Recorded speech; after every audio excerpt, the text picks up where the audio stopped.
GSR Gerakan Kedaulatan Suara Rakyat.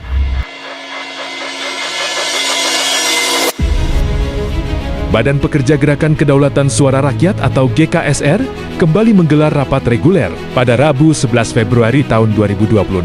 Pembahasan rapat masih berfokus pada perumusan konsep Parliamentary Threshold atau PT untuk pemilu 2029. GKSR tetap konsisten pada garis perjuangannya untuk menghapus aturan PT.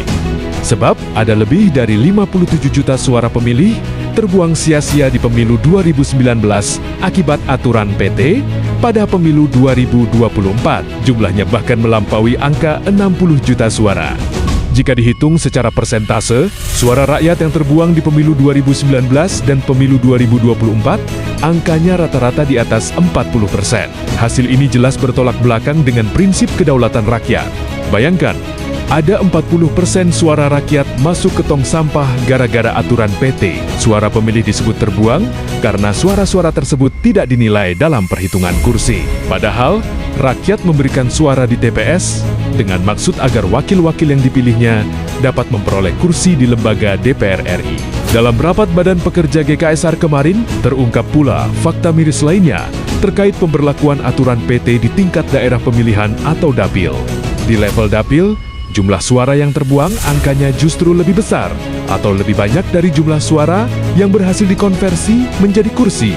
Pada pemilu 2019 misalnya, ada 6 dapil dengan jumlah suara terbuang lebih dari 50%, yaitu terjadi di Dapil Aceh 2, Banten 2, Gorontalo, Kepulauan Riau, Kalimantan Barat 2, dan Dapil Papua Barat. Suara terbuang dengan angka di atas 60% terjadi di 5 dapil, yaitu Dapil Bengkulu, Kalimantan Utara, Maluku, Kepulauan Bangka Belitung, dan Dapil Maluku Utara.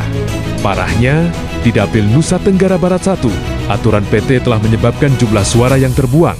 Angkanya bahkan mencapai lebih dari 70% suara. Kondisi yang sama terulang di pemilu 2024. Ada 8 dapil yang suara terbuangnya lebih dari 50%, yaitu di Dapil Papua Pegunungan, Papua Tengah, Sulawesi Barat, Kepulauan Riau, Papua Barat, Kepulauan Bangka Belitung, Maluku, dan Dapil Papua.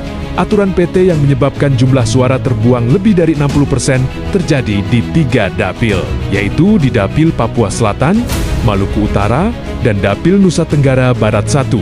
Yang paling ironis adalah suara terbuang di Dapil Papua Barat Daya. Angkanya mencapai lebih dari 71% suara. Gokil gak? Dari data-data tersebut, apakah menurutmu aturan Parliamentary Threshold atau PT masih perlu dipertahankan? Sudah capek-capek datang ke TPS, suaramu malah dibuang. Kalau kamu setuju aturan PT dihapus, mari bersuara, tolak aturan PT di pemilu 2029.